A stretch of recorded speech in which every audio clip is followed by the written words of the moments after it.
सत श्री अकाल। जस पंजाबी ਦੇ सोशल मीडिया प्लेटफॉर्म ਤੇ ਤੁਹਾਡਾ ਸਵਾਗਤ ਹੈ। मैं हाँ ਮਨਿੰਦਰ ਕੌਰ। पंजाब ਦੇ ਰਾਜਪਾਲ ਗੁਲਾਬ ਚੰਦ ਕਟਾਰੀਆ 4 ਦਿਨਾਂ ਸਰਹੱਦੀ ਦੌਰੇ ਤੇ ਨੇ। ਰਾਜਪਾਲ ਵੱਲੋਂ ਅਟਾਰੀ ਸਰਹੱਦ ਵਿਖੇ ਪਹੁੰਚ BSF ਦੇ ਜਵਾਨਾਂ ਦੇ ਨਾਲ ਮੁਲਾਕਾਤ ਕੀਤੀ ਗਈ ਹੈ। ਕਟਾਰੀਆ ਨੇ ਜਵਾਨਾਂ ਦੇ ਵੱਲੋਂ ਅੰਤਰਰਾਸ਼ਟਰੀ ਸਰਹੱਦਾਂ ਦੇ ਦਿਨ ਰਾਤ ਰਾਖੀ ਕਰਨ ਲਈ ਕੀਤੀ ਜਾ ਰਹੀ ਡਿਊਟੀ ਦੇ ਲਈ ਜਵਾਨਾਂ ਦੀ ਪਿੱਠ ਥਾਪੜੀ ਹੈ। ਇਸ ਦੇ ਨਾਲ ਰਾਜਪਾਲ ਨੇ ਪਰਾਲੀ ਦੇ ਮੁੱਦੇ ਤੇ ਬੋਲਦਿਆਂ ਕਿਹਾ ਕਿ ਕਿਸਾਨਾਂ ਨੂੰ ਪਰਾਲੀ ਸਾੜਨ ਤੋਂ ਰੋਕਣ ਲਈ ਕੇਵਲ ਸਖਤੀ ਨਹੀਂ ਬਲਕਿ ਬਦਲ ਦੇਣ ਦੀ ਜ਼ਰੂਰਤ ਹੈ। ਉਹਨਾਂ ਕਿਹਾ ਕਿ ਅਜਿਹੀ ਸਨਅਤ ਦੀ ਲੋੜ ਹੈ ਜੋ ਕਿ ਪਰਾਲੀ ਨੂੰ ਬਾਲਣ ਵਜੋਂ ਵਰਤਿਆ ਜਾ ਸਕੇ ਤੇ ਪਰਾਲੀ ਤੋਂ ਕੱਚਾ ਮਾਲ ਲੈ ਕੇ ਉਸੇ ਨੂੰ ਅੱਗੇ ਪ੍ਰੋਸੈਸ ਕੀਤਾ ਜਾਵੇ। ਸਰਹੱਦ ਪਾਰੋਂ ਹੁੰਦੀ ਨਸ਼ੇ ਦੀ ਸਮਗਲਿੰਗ ਸੰਬੰਧੀ ਪੁੱਛੇ ਜਾਣ ਤੇ ਗੁਲਾਬ ਚੰਦ ਕਟਾਰੀਆ ਨੇ ਕਿਹਾ ਕਿ ਸਰਹੱਦ ਪਾਰ ਤੋਂ ਦਾ ਨਸ਼ਾ ਜੋ ਕਿ ਹੁਣ ਡਰੋਨਾਂ ਦੀ ਸਹਾਇਤਾ ਨਾਲ ਬਹੁਤ ਆਸਾਨੀ ਦੇ ਨਾਲ ਸਰਹੱਦ ਤੱਕ ਪਹੁੰਚ ਜਾਂਦਾ ਹੈ ਤੇ ਨਸ਼ੇ ਨੂੰ रोकने के लिए लोगों के साथ की बड़ी जरूरत है। सबसे पहले तो आप सबका बहुत बहुत आभार और धन्यवाद कि आज मैं इस बॉर्डर पर 20 साल बाद वापस आने का मौका।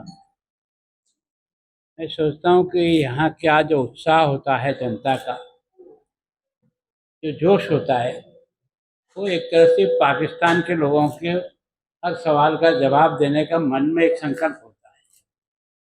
और हमारी सेना ने जब जब भी मौका आया इस शौर्य का प्रदर्शन किया, उसके कारण से सारे 140 करोड़ लोगों का सीना फूल था। उनकी बहादुरी और बलिदान के कारण आज हमारा देश सैन्य दृष्टि से दुनिया के देशों में अपनी गिनती दर्ज करा। प्रारंभिक समय में जिस प्रकार के हमारे सपूतों ने अपनी जान देकर के भी तिरंगे की रक्षा की, मान और सम्मान बढ़ाया, ये हमारा सौभाग्य रहा कि 62 के आक्रमण के अलावा हमारी सेना ने कभी भी दुश्मन को अपना लोहा मनाकर छोड़ा। चीन ने भी कोशिश की थी कि भारत की ताकत को नापो, तो उसको भी नपवा दिया। तो वास्तव में ये सब जो हम लोग खुश होते हैं, हम प्रसन्न हैं, वो हमारे बहादुर सैनिकों के त्याग और अपने जीवन के समर्पण के कारण से होता है। हमारे यहाँ व्यक्ति को जान की ज़्यादा महत्व नहीं रहता है, देश का मान और सम्मान का महत्व रहता है। ये अति प्राचीन काल से हमारे पूर्वजों ने इसको दिखाया है। और ये तो गुरुओं की धरती है, जहाँ उन्होंने सब कुछ दे करके भी अपने मान सम्मान, धर्म, संस्कृति और देश के सम्मान को जिंदा रखने के लिए जिस प्रकार का भी कोई आरे से चीरा जाए, ऐसी घटना देश में और दुनिया में कभी नहीं। तो वास्तव में आज इस बॉर्डर पर, इसको तो बाघा बॉर्डर के नाम से ही पुकारते हैं, क्योंकि एक प्रचलित शब्द बाघा जो है वो पाकिस्तान के साथ चला गया। लेकिन ये जो अटारी का है हमारा, आज जो परेड में जो जोश दिखता है और जिस प्रकार का वातावरण बनता है जयकार से, वंदे मातरम से, भारत और हिंदुस्तान की जिंदाबाद के जब नारे लगते हैं, तो वास्तव में हर व्यक्ति का मन प्रफुल्लित होता है।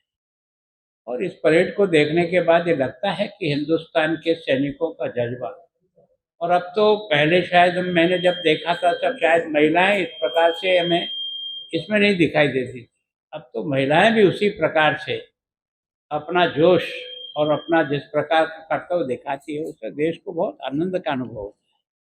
तो मैं भी भाग्यशाली हूँ, आए हुए तो 3 महीने हो गए, लेकिन इस बॉर्डर पर आकर के इन सब सैनिकों का सम्मान करने का मेरे को भी पहली बार मौका मिला। और देश की सारी जनता की ओर से उन सब को सलाम करता हूँ कि आपकी बहादुरी और हौसले के कारण से आज देश गौरव का अनुभव करता है। तो वो सारा का सारा योगदान BSF जब से बना है, रेगुलर बॉर्डर की सुरक्षा करने का काम उन्हीं के सुपुर्द है। मैं सोचता हूँ कि कठिन से कठिन जगह पर भी, चौकियों पर भी, किसी भी प्रकार का वहाँ स्थिति है, उसका मुकाबला करते हुए बॉर्डर पर खड़े रहना और अपने एक तरह से गौरव को बढ़ाने का जो काम करता है वो BSF करता है।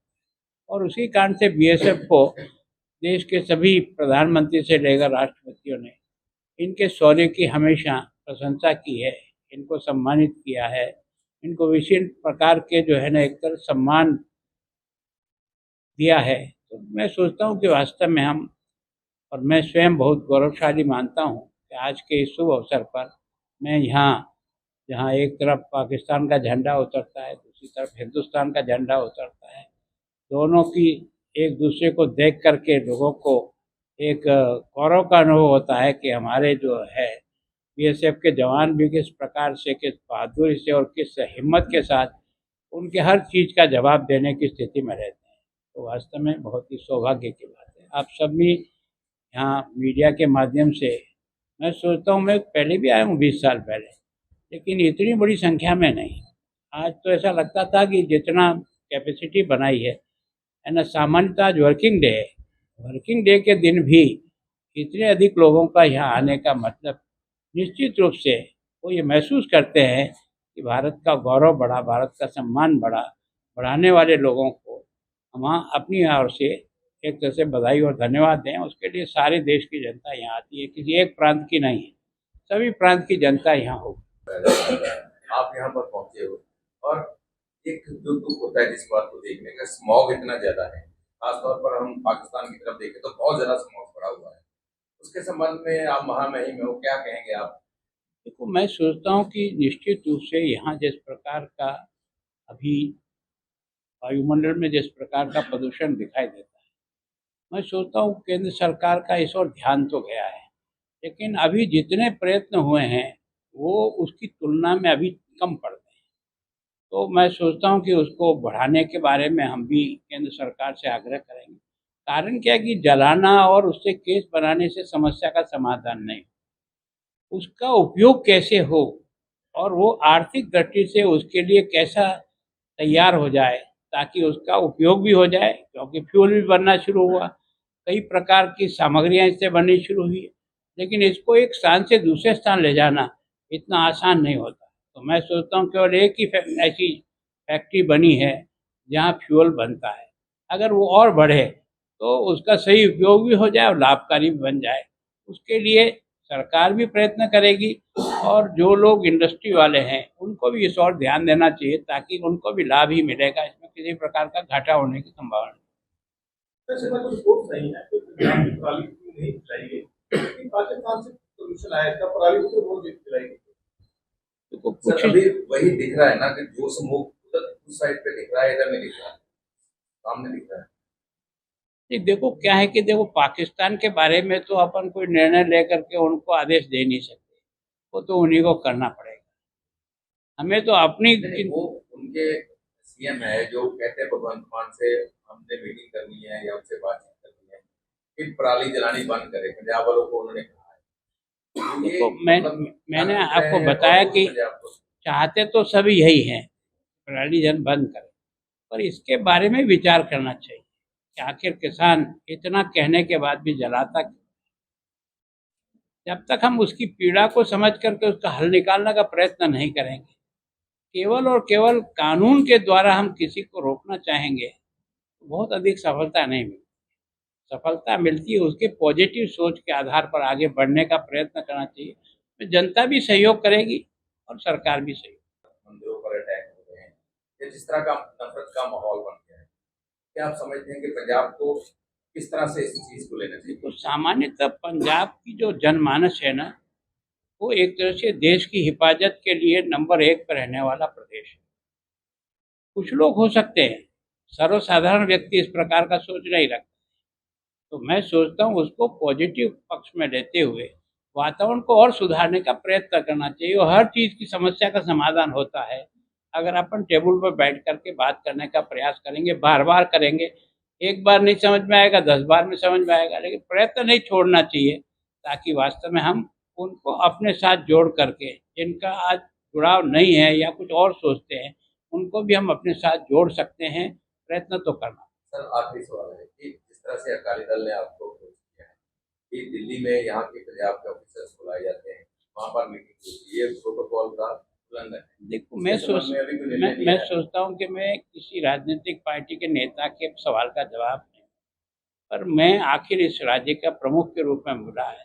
राज्य की हर बात को समझना और उसके बारे में जानकारी करना लोगों से भी बातचीत करके उनकी समस्या तक पहुंचना, ये मेरा दायित्व है, मेरा कर्तव्य है। मैं कोई उन पर एहसान नहीं कर रहा हूँ। मैं उनके आधार पर ही अपना खर्चा निकाल रहा हूँ और तनख्वाह ले रहा हूँ।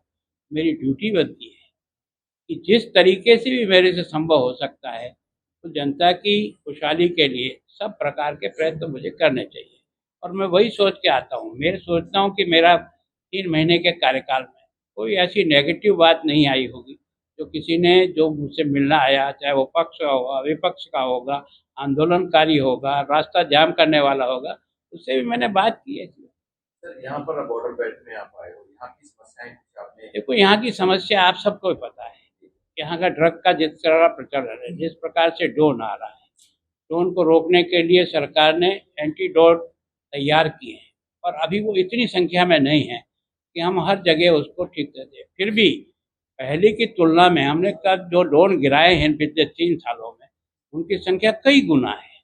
तो सफलता है। और फिर गाँवों के अंदर जो मेरे से पहले के राज्यपाल थे, उन्होंने विलेज कमेटियाँ जो बनाई, सुरक्षा कमेटियाँ बनाई, 1500 कमेटियाँ हैं। उनके साथ रेगुलर हमारे अधिकारियों को बैठना होता है, उनकी समस्या को समझना होता है, और उनको ही जोड़ कर के हम ये जो ड्रोन जो आ रहे हैं ना, उनको रोकने में उनकी भी बहुत बड़ी मददगार है। और जो हमको सूचना देता है, उसको हमारी बीएसएफ 1 लाख रुपया उसको देती है। हमने जो विलेज कमेटी बनाई है, मेरे से पहले के राज्यपाल ने जो अच्छा काम करते हैं उनको 3 लाख रुपया देते हैं। सेकंड जो आता है उसको 2 लाख रुपया देते हैं। थर्ड जो आता है उसको 1 लाख रुपया देते हैं।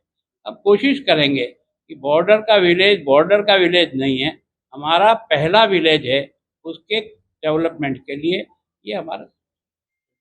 ਸੋ ਇਸੇ ਤਰ੍ਹਾਂ ਦੀਆਂ ਹੋਰ ਲੇਟੈਸਟ ਵੀਡੀਓਜ਼ ਵੇਖਣ ਦੇ ਲਈ ਵੇਖਦੇ ਰਹੋ ਜਸ ਪੰਜਾਬੀ ਦਾ ਸੋਸ਼ਲ ਮੀਡੀਆ ਪਲੇਟਫਾਰਮ ਤੇ ਮੈਨੂੰ ਮਨਿੰਦਰ ਕੌਰ ਨੂੰ ਦਿਓ ਇਜਾਜ਼ਤ। ਸਤਿ ਸ਼੍ਰੀ ਅਕਾਲ।